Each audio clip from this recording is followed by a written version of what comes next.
If you saw the title of this video and you thought you're going to get some negative news or some gossip or some masala out of this video, you're not going to get any of that. Yes, this video is about the greatest musician alive, A.R.Rahman. But here's what the video is not about. It's not about how I've literally grown up on A.R.Rahman since I was a baby. It's not about how every second in my house, every trip to the beach, every family trip to Kodaikanal. It's not about how every second of my childhood in the 90s and early 2000s was filled with the sound of his music. It's not about how many times his music saved me from so many dark moments in my adulthood. This video is also not about his 140 plus soundtracks or his 1000 plus songs or all of the national awards and the Oscar awards that he's won. Today's video is about a very different, a very specific aspect of Rahman. See, I think unlike most other successful people, Rahman uses his success and the power that comes with it to create things that are bigger than himself, and he's been doing this for the past 30 years that he's been in the industry. And today I thought I'll talk about the 3 different ways in which Rahman uses his power for the greater good and how we can apply it to our own lives. Let's go. Number 1, he acknowledges and empowers the youth. Firstly, I think as success increases, ego also increases, and as ego increases, learning new things and the openness to new ideas starts decreasing. Secondly, in a country like India where there is so much importance placed on respecting elders, very often the ideas and the opinions of the youth are often disregarded or not taken seriously. And that's why so many young Indians run away out of the country. They run to different countries to study, to get a job or settle down and start completely new lives. And in the long run, no, not just in the long run, even today, already it started proving dangerous to our country, which is run by mostly old people who are stuck in the past, and maybe that's why we are not progressing much into the future. But here's why Rahman is so different. As someone who's been so successful, someone who's been in the industry for 30 years and at the age of 54, the reason why his work sounds so fresh and why it's so relevant is because he's always connected to the youth. Maybe you watched this conversation between Rahman and Arijit Singh.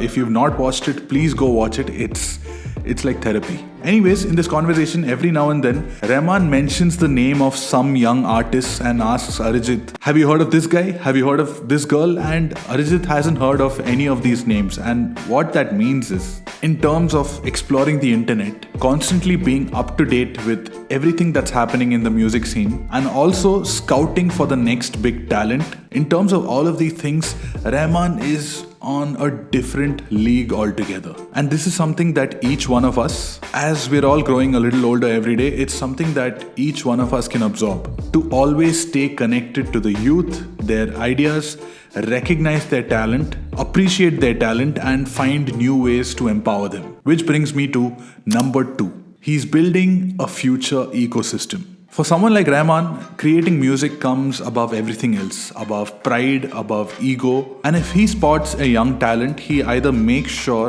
that he appreciates them or he collaborates with them and introduces them to a much bigger audience, either through his own film albums or through his concerts. But in 2008, he went a step further and he opened the KM Music Conservatory, which is a full-fledged music college that trains aspiring artists to become full-fledged professional musicians. Imagine going to a college where the principal of the college is A.R.Rahman. And from the best students of the KM Music Conservatory, Rahman created an ensemble of young musicians who have scored alongside him in some of his biggest albums like OK Kanmani, Tamasha, Mersal, Bigil, and they've also scored independently for films like Daughters of Destiny or Lake of Fire, from which their songs have even been shortlisted for Best Original Song in the Oscars. Apart from this, Rahman also introduced this initiative called the Sunshine Orchestra, through which socially and economically weak students can get free musical training at the KM Music Conservatory.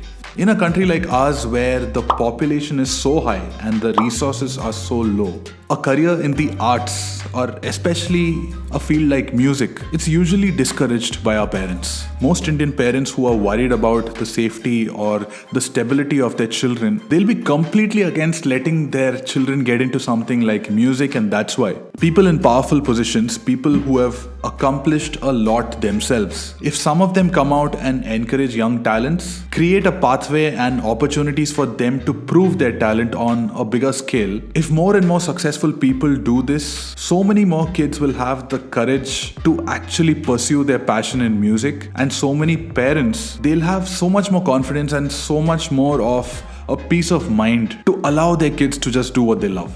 Number 3, he uses his voice for a cause. Personally, I think music is an extremely difficult field to break and get into, and once a musician enters the industry and establishes their presence and gets famous, they all work towards creating more good work and maintaining their place in the industry. And that's completely okay. Everyone has to do what they have to do to survive and get ahead. But I think Rahman goes a little beyond.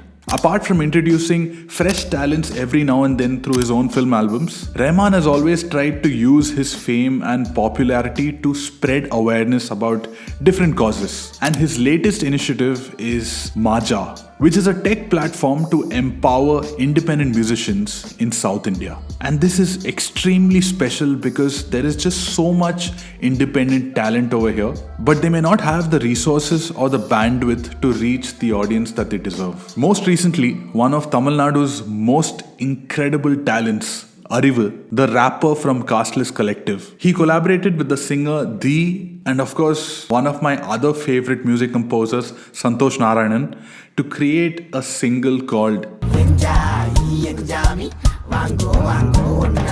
There are very less chances that you don't know about this song, and one of the main reasons behind that is because it released under Maja's banner and it broke the internet. Today the song is at 150 million views on YouTube, and every single person in the world has been creating Instagram reels set to that song. When you add a little bit of fuel to the fire, it explodes. And that fuel is the power of influence and the power of Rahman. So, this video is about Rahman and how he uses his own power for the greater good. And maybe someday all of us can create some big things, great things using our own power. But right now, let's talk about the current situation. At this point in history where everything looks so dark, we've entered the second wave right now, and COVID cases in India are at an all-time high. It's a time when people are suffering, they are completely helpless, and the people who are supposed to be in power are not really doing their job very well. But thankfully, there are two sets of people who are trying to keep the hope alive. On one side, you have your healthcare professionals, your doctors, your nurses, your medical staff, who have just given away their lives for the past 1 year to fight this virus and try to save people. On the other side, you have these regular people like you and me on Twitter and Instagram who are using their resources, their power, their followers, whatever they have to try to spread the word about hospital beds and medicine availability and plasma donors and home cooked food, whatever it is. Especially in the states where COVID cases are really, really high, common people, regular people are using their voice and their power to try and help someone else. Maybe this sounds a little bit preachy, but all of us have some kind of power in our own circle. And whatever power you have, please use it to try to help someone else in whatever way you can, however you can. And what's more important is, if you're feeling powerless, if you don't have the energy to do all of this, that's completely okay. It's okay to take a break, to care about your own mental health, because without that, you can't do anything else anyways. But one thing you can definitely do is to just stay home, stay safe, and just trust that things will get better. And I'm not just trying to spread some social message just for the sake of it. Things are getting bad and they might get even worse. I have no idea what's going to happen, but we have to help each other out. But for now, thank you so much for watching. Please take care. I'll see you next week.